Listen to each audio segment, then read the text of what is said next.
Hey guys, welcome back to our YouTube channel RN Education Foundation. This is Vibhu Pandey.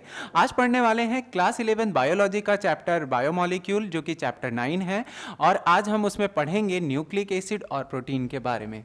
Protein के बारे में कुछ study हमने पहले कर ली थी लेकिन यहाँ पे हम स्ट्रक्चर के बारे में अच्छे से पढ़ेंगे. But first of all we will learn about nucleic acid. Okay, यहाँ पे हमने कई मैक्रोमॉलिक्यूल्स पढ़ लिए थे. उनमें से अब हम पढ़ने वाले हैं क्या, न्यूक्लिक एसिड.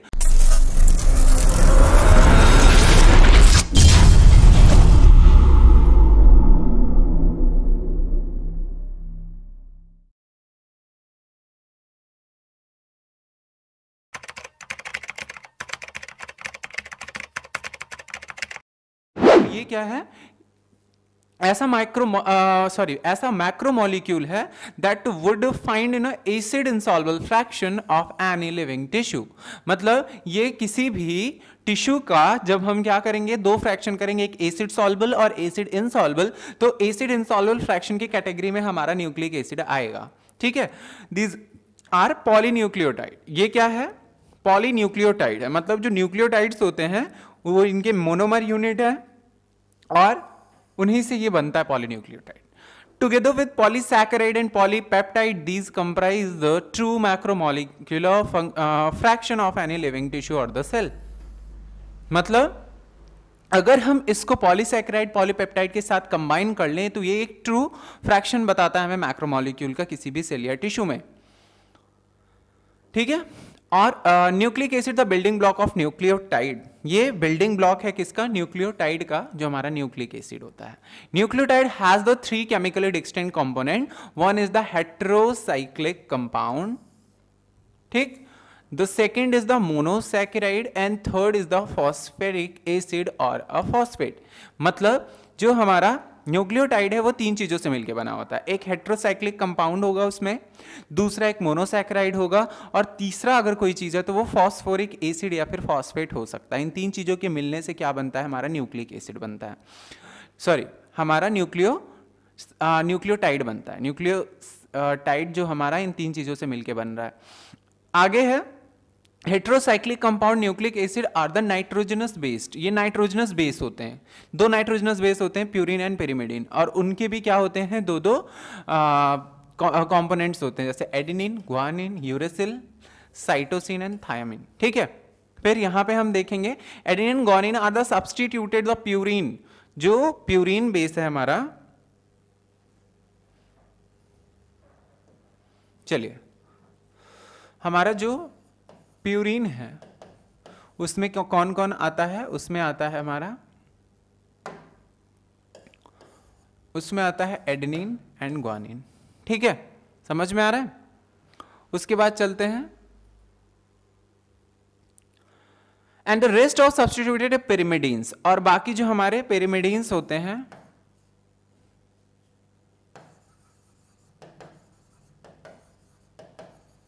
उसमें कौन कौन आता है, थायमिन, साइटोसिन एंड यूरेसिल.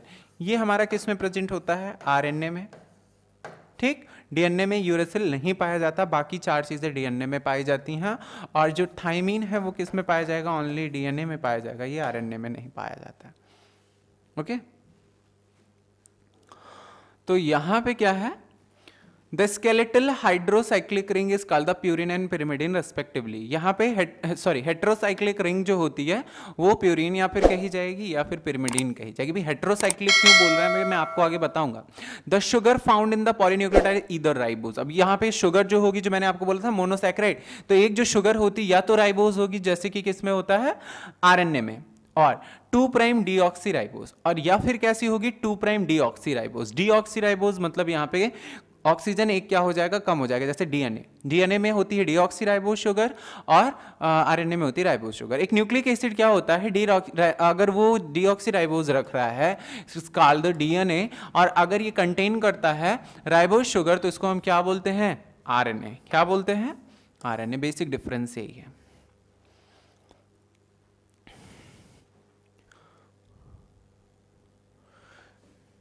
चलिए आगे चलते हैं. स्ट्रक्चर ऑफ प्रोटीन, प्रोटीन का स्ट्रक्चर क्या है? प्रोटीन जो हमने पहले पढ़ा था हेट्रोपॉलीमर होते हैं, string of amino acid, amino acid का पॉलीमर होता है प्रोटीन, बीच में पेप्टाइड बॉन्ड होता है जिससे जुड़ करके प्रोटीन बनता है एमिनो एसिड का, ठीक है। और ये जो स्ट्रक्चर है इसका ये डिफरेंट कॉन्टेक्स्ट में हम देखेंगे, जैसे कि इनऑर्गेनिक केमिस्ट्री में structure invariable refer to the molecular formula. अगर हम देखें इनऑर्गेनिक केमिस्ट्री में तो मॉलिक्यूलर फार्मूला से ही हम स्ट्रक्चर को समझ लेंगे, जैसे NaCl में सोडियम और क्लोराइड है, MgCl2 है तो मैग्नीशियम और क्लोरीन। तो इस तरह से हम क्या देख रहे हैं कि यहाँ पे हमने फार्मूले से मतलब रखा। ऑर्गेनिक केमिस्ट्री में हम समझेंगे कि यहाँ पे 2 डायमेंशन है। पहला है रिप्रेजेंटिंग द स्ट्रक्चर, सबसे पहले हमें स्ट्रक्चर देखना होगा, जैसे बेंजीन का स्ट्रक्चर आप देखते हो ना, structure of molecule of benzene, या फिर नैप्थलीन, इन सब का जो स्ट्रक्चर आप जैसे बेंजीन की रिंग आप देखते हो ऐसे स्ट्रक्चर है आपका। Physicists conjure up the 3-dimensional view of the molecular structure while biologists describe the protein structure at the 4 level. अगर केमिस्ट्री की बात करें तो 3D में हम देखेंगे कोई चीज, लेकिन हम यहाँ पे किसकी बात कर रहे हैं? बायोलॉजी की। तो यहाँ पे 4 लेवल है उस पे देखने के लिए, ठीक। The sequence of amino acid, the positional information in a protein which is the first amino acid which is second and so on. हमें यहाँ पे क्या करना है, कौन सा फर्स्ट एमिनो एसिड है, कौन सा दूसरा है, तो जो पहला होगा उसको प्राइमरी, तो ऐसे हम बोलेंगे उनको प्राइमरी स्ट्रक्चर। अगर हम प्रोटीन के बारे में समझ रहे हैं, केवल सॉरी एमिनो एसिड के बारे में समझ रहे हैं कि कौन सा एमिनो एसिड कहाँ पे है। A protein is imagine as the line, इसको हम समझेंगे कि लाइन है, and the left end represented by the first amino acid. मतलब एक लाइन है प्रोटीन हम ये समझेंगे, और जो हमारा लेफ्ट हैंड होगा उस साइड होगा वहां से हम समझेंगे क्या कि यहीं से वो लाइन स्टार्ट हो रही है, the left represented the first amino acid, जो फर्स्ट एमिनो एसिड है यहीं पे पाया जाएगा, ठीक। Right and represent the last, ये लास्ट एमिनो एसिड यहां से आपको दिखेगा। चलिए आगे चलते हैं। प्राइमरी स्ट्रक्चर में देखिए लेफ्ट से यहां पे पहला एमिनो एसिड है और ये हमारा लास्ट है, ठीक है, ये लास्ट, ठीक। सेकेंडरी स्ट्रक्चर में हम यहाँ पे क्या देख रहे हैं, यहाँ पर हम इनको, और जो इसके पूरे एमिनो एसिड है उनका हमने हेलिकल स्ट्रक्चर देखा है। टर्शियरी में हम देखेंगे कि उनके बीच कैसे हाइड्रोजन और या फिर डाइसल्फाइड बॉन्ड्स कैसे इनके बीच में बने हुए हैं। क्वाटरनरी में हम देखेंगे कि इनका टोटल फीचर क्या होते हैं। अभी इनको मैं आपको समझाऊंगा, पहले हम यहाँ पे समझ लेते हैं कि कैसे होगा। चलिए, first amino acid is called the N terminal, क्या बोलेंगे? एन टर्मिनल एमिनो एसिड, ठीक है। उसके बाद the last amino acid is called the C terminal amino acid. C terminal last को बोलेंगे, एन टर्मिनल फर्स्ट को बोलेंगे। Protein thread does not exist throughout as the extended rigid rod, ये पूरा रिजिड रॉड की तरह नहीं है। Thread is the folded in form of helix, और ये हेलिक्स की तरह फोल्ड होता है, ठीक। Only some portion of protein are the arrange in form of helix, ये इसके कुछ पोर्शन ही हेलिकल फॉर्म में होते हैं। Only right handed helix are observe, हम यहाँ पे क्या देखेंगे? केवल राइट हैंडेड हेलिक्स देखते हैं, ठीक। तो ऐसे फॉर्म को हम क्या बोलेंगे? Secondary structure. सेकेंडरी स्ट्रक्चर मतलब यहाँ पे जो राइट हैंडेड यहाँ पे हेलिक्स जो दिया गया है यही उसका सेकेंडरी स्ट्रक्चर होगा, ठीक है। अगर लॉन्ग प्रोटीन चेन है, फोल्डेड है upon itself like a hollow woollen ball, ठीक। जो लॉन्ग चेन है ये वूलन बॉल की तरह, अगर क्या होगा, ऐसा लगेगा कि जैसे कोई वूलन बॉल है एक दूसरे की तरह जुड़े हुए हाइड्रोजन या डाइसल्फाइड बॉन्ड से, तो ये टर्शियरी स्ट्रक्चर बताएगा हमारा। कौन सा स्ट्रक्चर बताएगा? ये टर्शियरी स्ट्रक्चर बताएगा, ठीक है। तो हम हमेशा यहाँ पे क्या देखते हैं, जैसे केमिस्ट्री में हम क्या देखते हैं, तो 3D देखते हैं। क्या देखते हैं? 3D structure. तो वही 3 डायमेंशनल स्ट्रक्चर हमको यहाँ प्रोटीन का भी देखना है, मतलब यहाँ पे लेंथ होगी, विड्थ होगी, हाइट होगी, और तीनों चीजें हम देखेंगे इसमें, ठीक है। आगे चलेंगे तो हमें क्वाटरनरी स्ट्रक्चर भी देखना है, बट अभी 3 डायमेंशनल व्यू के बारे में ही बात करेंगे प्रोटीन की। The tertiary structure is absolutely necessary for the many biological activities, ठीक है। यहां पे जो टर्शियरी स्ट्रक्चर है इसका, जो हमने यहां पे देखा है, ठीक, वुलन बॉल की तरह, वो हमको कैसा दिखाई देगा? वो हमको दिखाई देगा यहाँ पे इस तरह से। और ये यूज कहाँ होता है? ये बहुत सारी बायोलॉजिकल एक्टिविटी में यूज होता है, जैसे कि हार्मोन्स, ठीक है। कुछ प्रोटीन है असेंबल होते हैं वन पॉलीपेप्टाइड और द सब यूनिट, बहुत सारी सब यूनिट्स या फिर पॉलीपेप्टाइड से, ठीक है।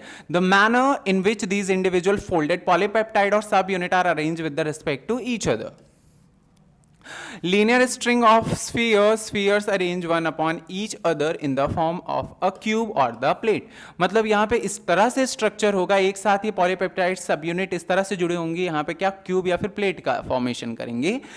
It the architecture of the protein otherwise called the quaternary structure. और इस तरह से गुथे हुए होते हैं जैसे वो प्लेट का फॉर्मेशन कर रहा हो, देखिए, ठीक है, गुथे हुए लग रहे हैं. ठीक, तो ये क्वाटर्नरी स्ट्रक्चर होगा. Adult human haemoglobin consist of 4 सब यूनिट. जो हीमोग्लोबिन होता है, बीच में हमारा जो आयरन है वो 4 ग्लोब्यूलिन प्रोटीन्स आप यहाँ पे देख रहे हो. तो यहाँ पे यही प्रोटीन्स जो होते हैं वो कैसे होते हैं, वो क्वाटर्नरी स्ट्रक्चर में होते हैं. ठीक है, तो 2 सब unit of alpha type and 2 सब यूनिट्स आर बीटा टाइप. तो हीमोग्लोबिन में 2 प्रोटीन अल्फा टाइप होंगे और 2 बीटा टाइप के होंगे. Together constitute the haemoglobin. और हीमोग्लोबिन का फॉर्मेशन यही हो जाता है, हीमोग्लोबिन का फॉर्मेशन ऐसे होता है. ठीक है, तो हमने क्या देखा कि बायोलॉजी की तरह हम यहाँ पे 3D या 3 डायमेंशनल शेप के साथ नहीं देख रहे हैं. हमें बायोलॉजी में क्या करना है, केमिस्ट्री की तरह हमें 3D नहीं देखना, हमें बायोलॉजी की तरह इसको 4 लेवल पे देखना है. Primary, secondary, tertiary and quaternary. ठीक है, 4 स्ट्रक्चर मैंने आपको यहाँ पे बता दिए. अब हम इन्हीं प्रोटीन से बनने वाला है एंजाइम, यह है जो हमें पढ़ना है आगे. ठीक है, enzyme. Almost all enzyme are protein. सारे एंजाइम प्रोटीन से ही बने होते हैं, लेकिन सारे प्रोटीन जो है एंजाइम नहीं बनाते. ठीक, उसमें से कुछ हार्मोन्स भी बनाएंगे या कुछ और चीजें बनेंगी, लेकिन यहां पर क्या है कि सारे एंजाइम प्रोटीन ही होते हैं. और there are some nucleic acid that behave like enzyme. कुछ न्यूक्लिक एसिड भी हैं जो कि क्या होते हैं, एंजाइम की तरह बिहेव करते हैं. और इनको हम राइबो एंजाइम बोलेंगे. तब क्या बोलेंगे, ribo enzyme. One can depict an enzyme by a line diagram. An enzyme like any protein has the primary structure. क्योंकि ये प्रोटीन से बना है तो प्राइमरी स्ट्रक्चर होगा. That amino acid sequence of the protein. ठीक है, अमीनो एसिड का सीक्वेंस होगा, एक के बाद एक ऐसे जुड़े होंगे चेन में. An enzyme like any protein has the secondary structure. Secondary structure अगर होगा और टर्शियरी स्ट्रक्चर भी होगा. ठीक है, तो हमें यहाँ पे क्या करना है, तीनों स्ट्रक्चर एंजाइम में भी देखने को मिल रहे हैं.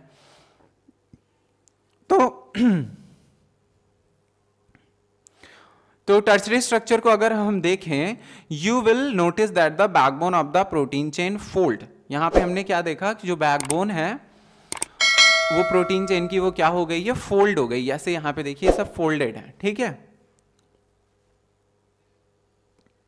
टर्शियरी स्ट्रक्चर में.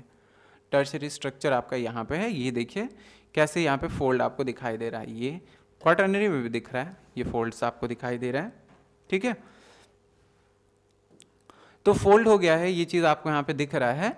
The protein chain fold upon itself, खुद से ही वो फोल्ड हो गई है और क्रिस क्रॉस शेप बना रही है. ठीक है, तो ये क्रिवाइसेस या फिर पॉकेट्स जो इसमें बन रही हैं, क्या बन रही हैं, पॉकेट. और इन्हीं पॉकेट्स को हम क्या बोलते हैं, एक्टिव साइट्स बोलते हैं. क्या बोलते हैं, active site. It is an enzyme is a crevice और pocket into the substrate fit. मतलब ये जो हमारे पॉकेट्स बन रही हैं, जैसे मान लीजिए एक एंजाइम है, उसमें ऐसे पॉकेट बनी हुई है, तो यहाँ पर कोई सबस्ट्रेट आएगा और आ करके क्या हो जाएगा, वो इस तरह से है, आ करके इसमें ऐड हो जाएगा.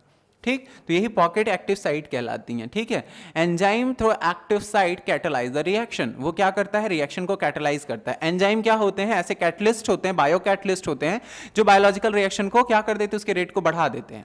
एंजाइम क्या करता है, ढेर सारे inorganic differ from the inorganic catalyst. ये इनऑर्गेनिक कैटलिस्ट से अलग है, but major difference need the mention. Inorganic catalyst work efficiently at high temperature. ज़्यादातर जो कैटलिस्ट होते हैं हाई टेम्परेचर पे काम करते हैं, हाई प्रेशर पे काम करते हैं, लेकिन एंजाइम में ऐसा नहीं है. ये डैमेज हो जाता है जब बहुत हाई टेम्परेचर होता है. जैसे 40 डिग्री सेल्सियस से ज़्यादा का हमारी बॉडी में 37 डिग्री का temperature normal average human body temperature होता है. उससे बहुत ज़्यादा वेरी करा तो 40 तक पहुँच सकता है, लेकिन अगर 40 से ज़्यादा चला गया तो फिर क्या हो जाएगा, तब दिक्कत हो जाएगी. जो हमारा एंजाइम है वो डीनेचर हो जाएगा. ठीक है, बाकी इनऑर्गेनिक जो कैटलिस्ट हैं ऐसा नहीं होते तो और अच्छा करने लगते हैं. ठीक है, तो हमें क्या करना है, high temperature, extremely high temperature पे ये काम नहीं करता. और are stable at the retain the catalytic power even in high temperature. Thermal stability is thus an important quality of such enzyme is isolated from the thermophilic organism. कुछ organism में ऐसे enzyme भी पाए गए जो थर्मोफिलिक ऑर्गेनिज्म है, जहाँ पे 80 to 90 डिग्री सेल्सियस पे भी एंजाइम काम करते हैं, लेकिन ये थोड़े हैं, एक्सेप्शन है. ठीक है, आइए हम समझते हैं केमिकल रिएक्शन. एंजाइम को समझने के लिए आपको केमिकल रिएक्शन समझना होगा. जैसे कि मान लेते हैं हमारे पास क्या है, एक रिएक्शन है. ठीक, तो केमिकल कंपाउंड है, दो टाइप के चेंजेस होते हैं, एक फिजिकल होता है और दूसरा होता है केमिकल चेंज। हम यहाँ पे केमिकल चेंज के बारे में बात करेंगे। Refer to the change in shape without breaking bond, this is the physical process. अगर हम बिना बॉन्ड को तोड़े ही उसका शेप चेंज कर रहे हैं तो ये फिजिकल प्रोसेस है।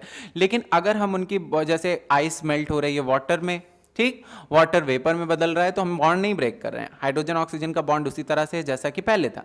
लेकिन हम यहाँ पे केमिकल रिएक्शन की बात करेंगे जब बॉन्ड्स ब्रेक होने लगेंगे। एक रिएक्शन अगर हम देखें, hydrolysis of the starch into the glucose is a organic chemical reaction. यहाँ पे अगर हाइड्रोलिसिस कर रहे हैं स्टार्च का, वो ग्लूकोज में बदल जा रहा है, तो ये ऑर्गेनिक केमिकल रिएक्शन है। और इसका क्या होगा, कुछ ना कुछ रेट होगा जो प्रोडक्ट पर यूनिट टाइम में वो दे रहा होगा। मतलब वो क्या करेगा, जो स्टार्च है उससे जो ग्लूकोज बन रहा है पर यूनिट टाइम में वो कितना दे रहा है, उसका एक रेट होगा। It can be express the rate delta P upon delta T. यहाँ पे डेल्टा पी मीन्स होता है प्रोडक्ट और टी यहाँ पे है टाइम, ठीक है। The rate can call the velocity of direction is specified, ठीक। जो रेट है वो हम इस तरह से कैलकुलेट करेंगे। तो फिजिकल एंड केमिकल प्रोसेस का जो रेट होता है वो टेम्परेचर से इन्फ्लुएंस हो सकता है और कुछ और भी फैक्टर हैं उनसे भी इन्फ्लुएंस हो सकता है, ठीक है। तो यहाँ पे हम क्या देख रहे हैं, टेम्परेचर है, टेम्परेचर पे हमें ध्यान देना है। अभी general rule of the thumb is that the rate double और decrease by half for every 10 degree change in either direction. मतलब अगर 10 डिग्री का चेंज टेम्परेचर में हो रहा है, या तो जो ये रेट है वो डबल हो जाएगा या तो फिर हाफ हो जाएगा। कैटलिस्ट रिएक्शन जो है प्रोसीड होता है vastly higher than that the of uncatalyzed one. When enzyme catalyzed reaction are observed, the rate would be vastly higher than the same but uncatalyzed reaction.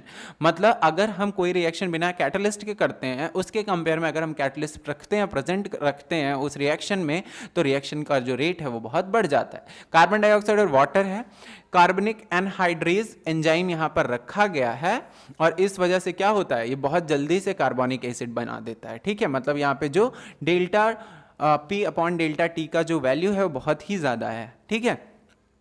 इसी तरह से यहाँ पे क्या है, चलिए, जब एनर्जी का फॉर्मेशन होता है,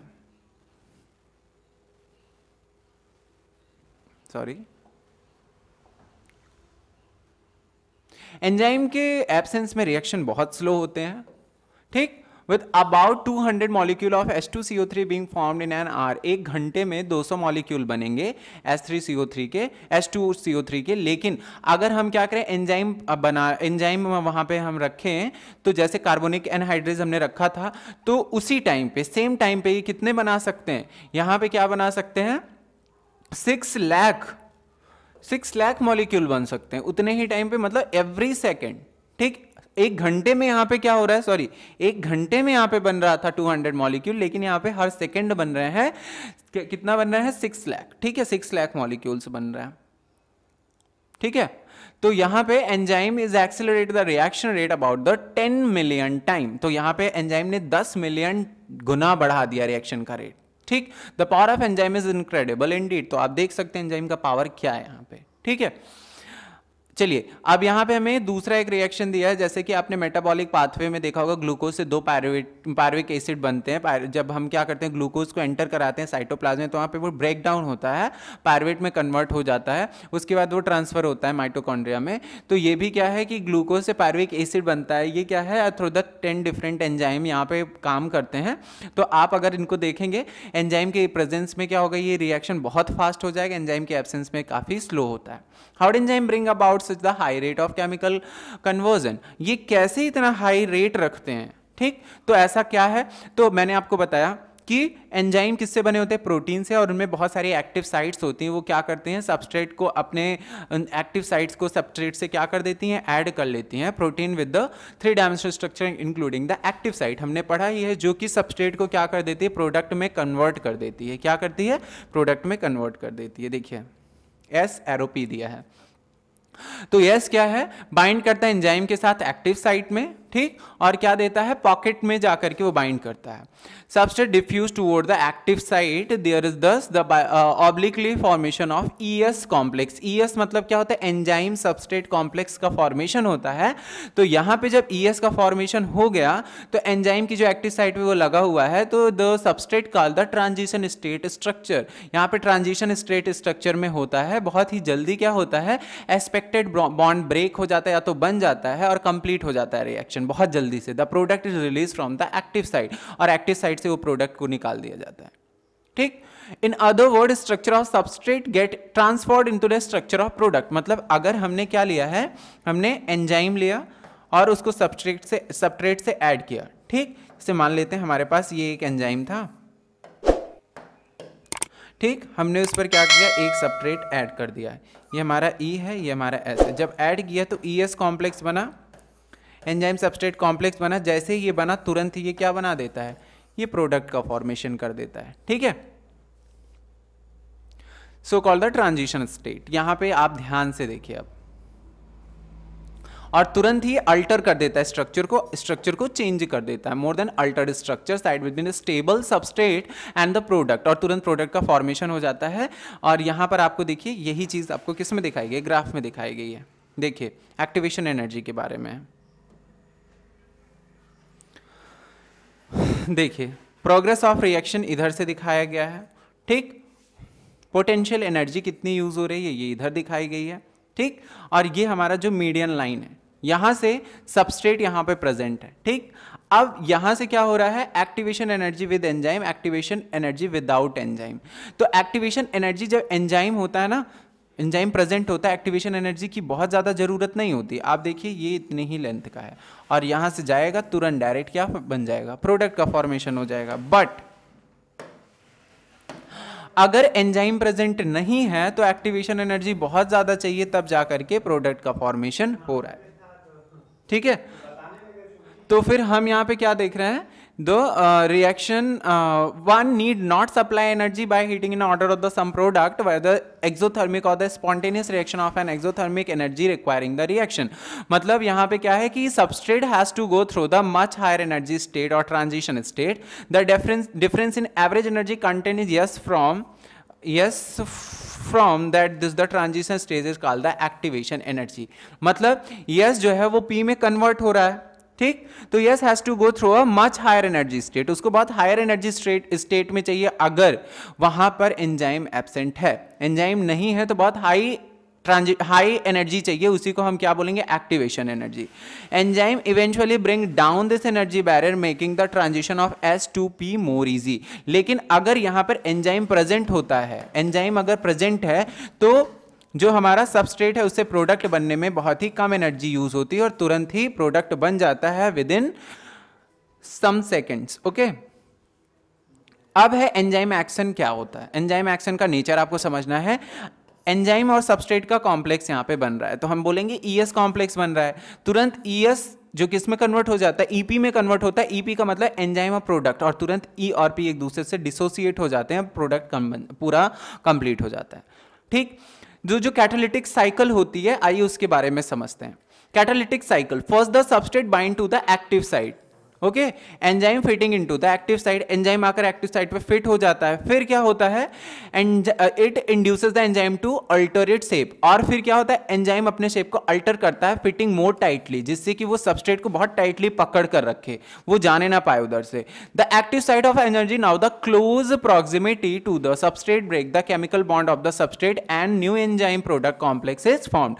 और कुछ ही देर में जैसे ही अपना स्ट्रक्चर अल्टर करता है और वहां पे क्या बन जाता है, एंजाइम प्रोडक्ट कॉम्प्लेक्स बन जाता है। क्या बन जाता है, एंजाइम प्रोडक्ट कॉम्प्लेक्स। और उसके बाद क्या होगा, the enzyme release the product of the reaction and free enzyme is ready to bind the another molecule. और जैसे ही एंजाइम प्रोडक्ट कॉम्प्लेक्स बनता है तुरंत ये ब्रेक डाउन हो जाता है एंजाइम और प्रोडक्ट में, फिर एंजाइम आकर के दूसरे सबस्ट्रेट से जुड़ने के लिए रेडी हो जाता है। मतलब उसका काम यहीं खत्म नहीं हो गया, वो दूसरा काम भी कर सकता है। ठीक, आइए हम समझते हैं कि टेम्परेचर और पीएच कैसे अफेक्ट करता है एंजाइम एक्टिविटी को। तो टेम्परेचर एंड पीएच के बारे में बात करेंगे। ठीक है, तो यहां पे हम देखेंगे एंजाइम अगर फंक्शन कर रहा है एक नैरो रेंज टेम्परेचर और पीएच में ही कर पाएगा। ठीक, यहां पे क्या दिया गया है, temperature and pH called the optimum temperature and optimum pH, मतलब जब किसी टेम्परेचर या फिर पीएच पर कोई एंजाइम बहुत अच्छे से काम कर रहा है ना, अपना हाईएस्ट रेट दे रहा है, उसी को ऑप्टिमम टेम्परेचर बोलते हैं। ठीक, activity decline both below and above the optimum value. अगर हम देखेंगे, अगर ऑप्टिमम वैल्यू से नीचे की तरफ गया टेम्परेचर या पीएच नीचे गया तो वैल्यू भी डाउन होगी। ठीक, और अप जाता है तो भी जो है रिएक्शन की वैल्यू क्या हो जाएगी, डाउन हो जाएगी। Low temperature preserve the enzyme, low temperature है तो एंजाइम काम तो नहीं करेगा लेकिन एंजाइम प्रिजर्व रहेगा, टेम्परेरी इनएक्टिव रहेगा। ठीक है, हाई टेम्परेचर इसको डिस्ट्रॉय कर देता है। ठीक, क्योंकि protein are the denatured by heat, क्योंकि हाई टेम्परेचर पे प्रोटीन जो है रह ही नहीं सकते, वो डीनेचर हो जाते हैं। समझ में आया? मतलब जो पीएच है, अगर ऑप्टिमम पीएच है जिसपे हाईएस्ट एक्टिविटी, उससे नीचे हुआ तो भी कोई काम नहीं करेगा एंजाइम, उससे नीचे पीएच हो रहा है तो भी, और उससे ज्यादा हो रहा है तो भी काम नहीं करेगा एंजाइम। टेम्परेचर पे चलते हैं, टेम्परेचर डाउन हुआ तो भी एंजाइम काम नहीं करेगा, लेकिन वो क्या रहेगा, वो सर्वाइव कर रहा है, अभी प्रिजर्व है, लेकिन जैसे ही वो ऑप्टिमम टेम्परेचर से ज्यादा टेम्परेचर हो जाता है तुरंत वो क्या हो जाएगा, डीनेचर।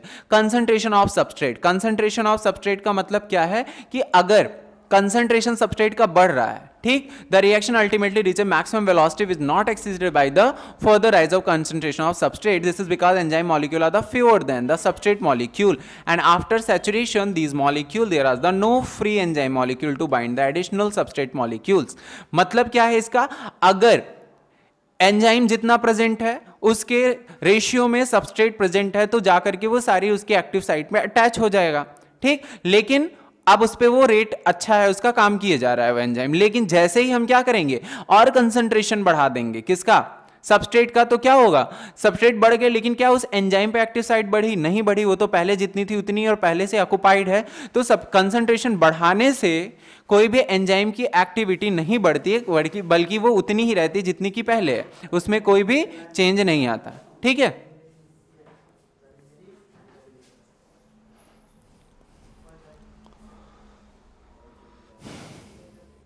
कुछ ऐसे भी फैक्टर्स होते हैं जो कि क्या करते हैं, इनहिबिट करते हैं एंजाइम की एक्टिविटी को, उनको हम क्या बोलते हैं, सिंपली इनहिबिटर बोलते हैं। क्या बोलते हैं, इनहिबिटर।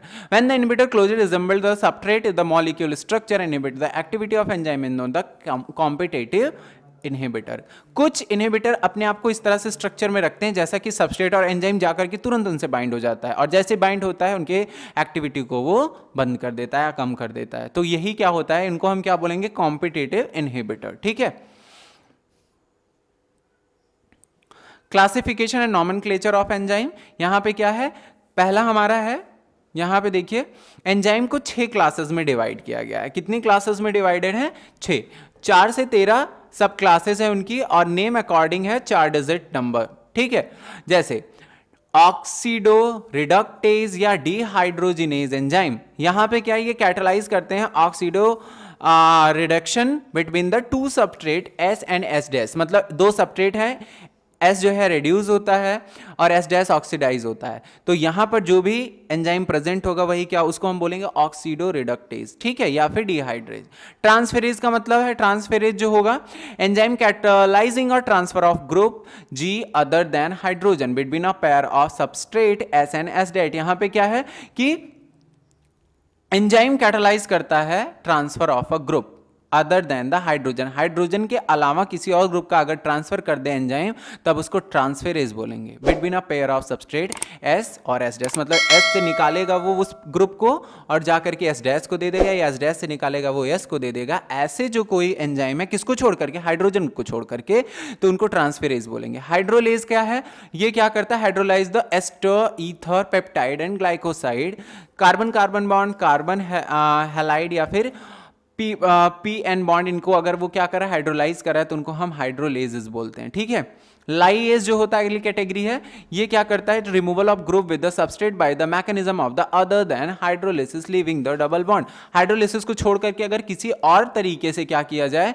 बॉन्ड को ब्रेक किया जाए, जैसे यहाँ पे कार्बन और कार्बन के बीच में क्या होता है, एक्स और वाई एंजाइम आते हैं और क्या करते हैं, उनके बीच में डबल बॉन्ड बना दे रहे हैं, तो यहाँ पे क्या होगा, कि एक्स वाई जो लगा हुआ है वो उनका अलग बॉन्ड, वो अलग हो गए और कार्बन कार्बन का जो बॉन्ड है वो अलग हो गया। तो यहाँ पर इनको हम क्या बोलेंगे, लाइजेज। मतलब यहाँ पे क्या हो रहा है, हाइड्रोलिसिस तो की जा रही है, हाइड्रोलिसिस को छोड़ करके बाकी किसी भी तरीके से क्या हो रहा है, हम बॉन्ड्स को ब्रेक कर रहे हैं, तो यहाँ पे क्या हो जाएगा, लाइजेज। ठीक है। आइसोमेरेज क्या है, ये कैटालाइज करते हैं इंटर कन्वर्जन और ऑप्टिकल ज्योमेट्रिक और द पोजिशनल आइसोमर। ये क्या है, इंटर कन्वर्जन कर देते हैं, किसी भी सबस्ट्रेट का किस में कन्वर्ट कर देते हैं, उसके एक ज्योमेट्रिक, पोजिशनल या फिर ऑप्टिकल आइसोमर से, मतलब स्ट्रक्चर ही उसका बदल देते हैं, आइसोमरिक स्ट्रक्चर्स। ठीक है। अगला है लाइगेजेस। ये क्या करता है, the linking together of two compound, दो कंपाउंड को जोड़ेगा। जैसे जब क्या होता है, डीएनए के फ्रेगमेंट्स को जोड़ना तो लाइगेज को लाते हैं, जैसे CO, ठीक है, CS, CN या PO, इन सब बॉन्ड को वो क्या करेगा, बनाएगा। तो इस तरह से ये हमारी कैटेगरीज हमने क्लियर कर ली किसकी, एंजाइम की। चलिए आज चलते हैं कोफैक्टर, हमारे ये लास्ट टॉपिक है। Enzyme are compose to the one or several polypeptide chain. ठीक है। There are the number of cases in which non protein constituent are called the cofactor are bound with the enzyme. ये polypeptide chain के अलावा कुछ ऐसे factor भी enzyme में जुड़ जाते हैं, तो उनको हम क्या बोलते हैं, उनको कोफैक्टर्स बोलते हैं। क्या बोलते हैं, कोफैक्टर। और क्या होता है, ये एक्टिव होते हैं। The protein portion of the enzyme is called the, तो कोफैक्टर क्या हो गया, एंजाइम में जो भी नॉन प्रोटीन मॉलिक्यूल होते हैं उनको हम बोलते हैं कोफैक्टर। ठीक है। अब क्या करना है, प्रोटीन पोर्शन जो होता है, पहले तो हमने क्या देखा, जो मान लीजिए ये हमारा क्या है, एक एंजाइम है। ठीक। इसके दो पार्ट हो गए, पहला है एक प्रोटीन का पोर्शन है और दूसरा है हमारा नॉन प्रोटीन पोर्शन। जो प्रोटीन पोर्शन है हम उसको क्या बोलते हैं, एपो एंजाइम बोलते हैं। क्या, एपो एंजाइम। और जो नॉन प्रोटीन है उसको हम क्या बोलते हैं, कोफैक्टर्स। ठीक है। तो कोफैक्टर में भी आइडेंटिफाइड द, इनको तीन ग्रुप में बांटा गया, पहला प्रोस्थेटिक ग्रुप, दूसरा कोएंजाइम ग्रुप और तीसरा मेटल आयन। ठीक। ये तीन तरीके के हमारे क्या होते हैं, कोफैक्टर होते हैं। तो सबसे पहले चलेंगे प्रोस्थेटिक ग्रुप पे। ये क्या होते हैं, एंजाइम से टाइटली बॉन्डेड होते हैं, एपो एंजाइम से। ठीक है। जैसे पेरोक्सीडेज एंड कैटोलेज। ठीक। Catalase the breakdown of hydrogen peroxide, जो कैटोलेज होता है, कैटोलेज जो होता है वो क्या करेगा, H2O2 को हमेशा ब्रेक डाउन कर देता है, किस पे, H2O and O। ठीक है। यहाँ पे इसमें ब्रेक डाउन कर देता है। क्यों ऐसा, एक्चुअली सेल में जब भी H2O2 का फॉर्मेशन होता है बहुत रिएक्टिव होती है, ये फालतू के रिएक्शन करती रहती है, तो एनर्जी को सेव करने के लिए क्या होता है, उसको H2O और O में ब्रेक डाउन कर देते हैं, जो कि स्टेबल होता है। तो इस तरह से क्या होगा कि यहाँ पे ये काम करता है। तो ये कैसा है, प्रोस्थेटिक ग्रुप है, क्योंकि ये क्या करता है, बहुत टाइटली एपोएंजाइम से बॉन्डेड होता है। Coenzyme are also the organic compound, but their association with apoenzyme is not only the transient, usually occurring during the course of catalyst. Furthermore, coenzymes serve as the cofactor in a number of different enzyme catalyze reaction. बहुत सारे cofactor जो हैं वो एक number of different enzyme catalyze reaction करते हैं. The essential chemical compound of many coenzyme are the vitamins. क्या है? कुछ केमिकल कंपाउंड हैं जैसे कि vitamins, example coenzyme, nicotinamide, adenine, dinucleotide, NAD and NADP contain the vitamin niacin. इनमें क्या होगा, एंजाइम ये काम तभी करते हैं क्योंकि इनके अंदर इंक्लूड क्या होता है, एक विटामिन नियासिन यहाँ इंक्लूड होता है। ठीक। कुछ एंजाइम हैं जो कि मेटल आयंस भी क्या करते हैं, रखते हैं, विच फॉर द कोऑर्डिनेशन। जैसे अभी मैंने क्या आपको बताया कि यहाँ पे पहला जो प्रोस्थेटिक था उसने क्या किया, ये बहुत टाइटली बॉन्डेड होता है एपोएंजाइम से। दूसरा हमने कोएंजाइम रखा, कोएंजाइम मतलब एंजाइम को भी क्या कर रहे हैं, ये एंजाइम को भी ये कैटालाइज कर रहे हैं, जैसे कि यहाँ पे नियासिन के बारे में बात किया। ठीक। अब तीसरा हम जो बात करने वाले हैं क्या है, वो जो तीसरा बात करें मेटल आयंस। ठीक। ये क्या होते हैं, side the coordination bond with the side chain, coordination bond with the side chain at the active site and at the same time form one or more coordination bond with the substrate। ये क्या करता है, active site पे जा करके बहुत सारे bonds बना लेते हैं सबस्ट्रेट के साथ। Zinc is the cofactor for the proteolytic enzyme carboxy peptidase. यहाँ पे कार्बोक्सी पेप्टाइड जो पेप्टाइडेज जो होता है वो जिंक इसमें कोफैक्टर है, जो कि जिंक एक आयन है, वो कोफैक्टर है, जाकर के इससे जुड़ा रहता है और क्या करता है, ये उसका सबस्ट्रेट का और अच्छे से बॉन्डिंग करवाता है। ठीक।